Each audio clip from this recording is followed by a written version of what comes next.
Let's move on to Ghana, where over $1 billion of investment is currently being pumped into the Ghanaian railway sector.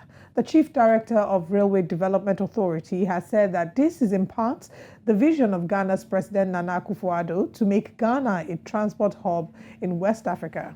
He also added that the objective of reviewing the master plan is to extend the railway network to all regional capitals, including the 6 recently created regional capitals. Now, joining us is Wilberforce Asari. He joins us to let us know updates on this. Good morning, Mr. Asari. Good to see you. It's been a while. Good morning. It's good to see you too. It's been a while. Yeah. How's Ghana this morning? We are pressing on. Okay, interesting. All right, let's talk about this. Nigeria, of course, in the last couple of years has also tried to increase its number of rail lines. The previous administration did, take some loans, borrow some money here and there to set up new rail lines or to fix some of them. Ghana seems to be wanting to do the same. So let's first of all talk about what the status of Ghana's railway transportation has been in the last couple of years. And is this what Ghanaians need in the transportation sector? So, our colonial masters left some sort of railway plan when we were here in our country. That is over 100 years ago.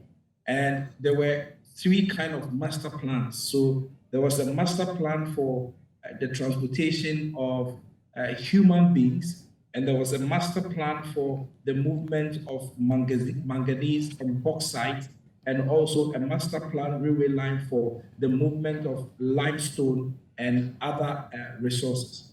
However, since the independence of our country, our railway network, which was left by the colonial masters, was left to rot. And so, as we speak today, there is essentially no railway line between our 16 regions. What it means is that you cannot travel from any of our regions to another region using a railway line. All our transportation now is based on road transport, and that's all that we have.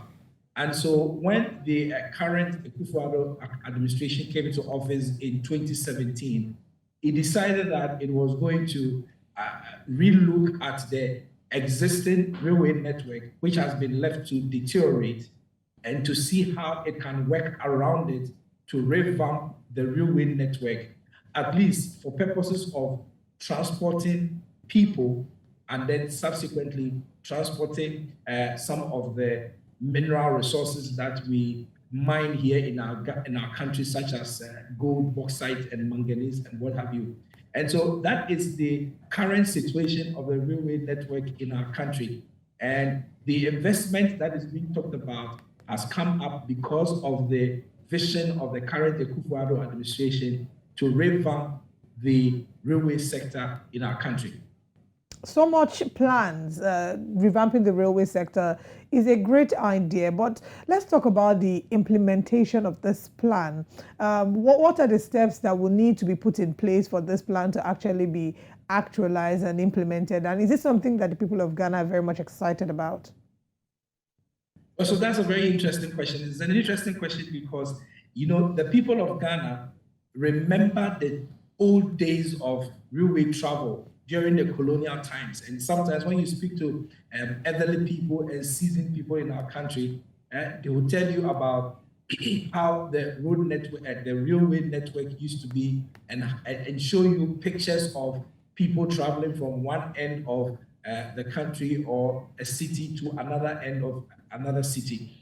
However, all of that is gone. And so there is excitement about the plan to revamp the railway sector in our country.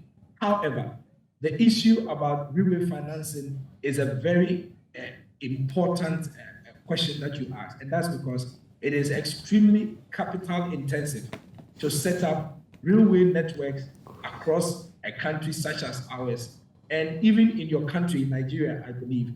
And so the reason why we are still lacking behind is because, in spite of the brilliant plan that is on paper, the financing of that plan has become a huge task.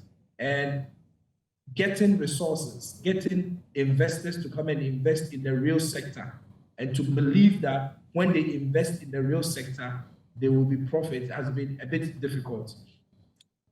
I can see that you are showing on your slots some images. This is the railway line that is being developed between the Tema Harbor in our country, which is the main port for receiving of goods into our country, to another place where another port is being built, which is in Keta. So we call this the railway line from Tema to Impakadan.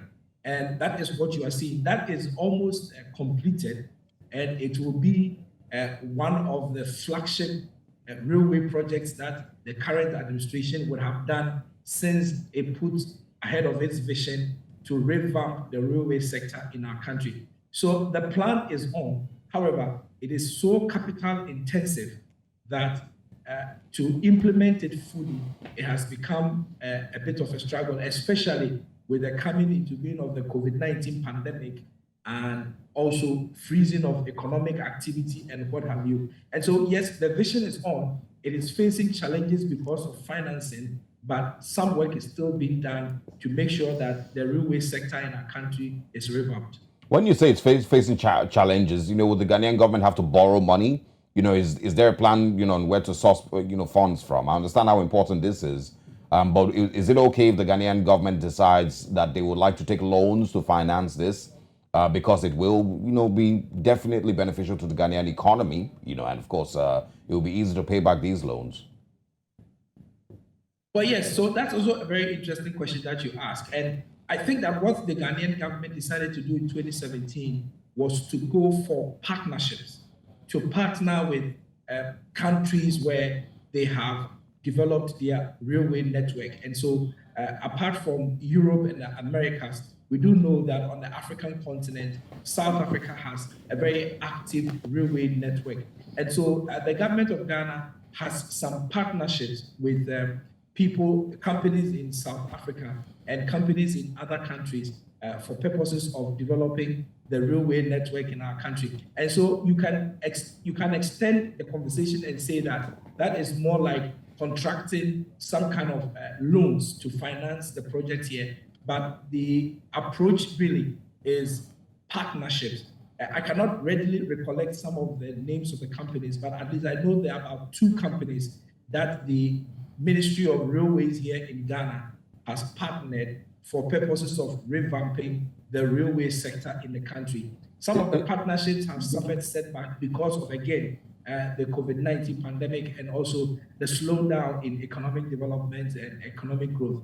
So it is expected that with the turn of events after going to the IMF and visibly seeing some revival in the economy, it is expected that these partnerships will be revived so that the railway sector plan will be implemented. I must quickly add that in our country, the year 2024 is an election year, and the election year will bring into being, obviously, a new government because the Akufo administration has their time elapsing in 2025. Yeah, that's what I was just going to ask about. How does he hope to, to get this done? Has he stated a time frame with which this could be achieved? And now that he is going to be leaving office, why should Ghanaians trust that these plans will not be thrown out the window immediately he steps aside? Well, yeah, so that's a very important discussion, which is also ongoing here in our country. The Akufo-Addo's party, which is in office now, is seeking to retain power in 2024 December when the election is held. And if they are able to do that, what it means is that there will be a continuation of an MPP government in office, and that will also perhaps translate into continuing with the vision of the Akufo-Addo administration when it has finally exited. If the tables turn to the other side, then it will become incumbent on the new government from the other political party, which is the NDC, to adapt the master plan that has been developed. This plan has not been developed in the name of a political party, it's been developed in the name of Ghana. And so whichever political party or government comes to office, it is incumbent on you to adopt it. You can improve it if you want to improve it. You can renegotiate contracts if you want to renegotiate. However, the vision, which is to revamp the country's railway sector is not something that can be politicized, because it's a national matter and it must be given the national attention that it deserves.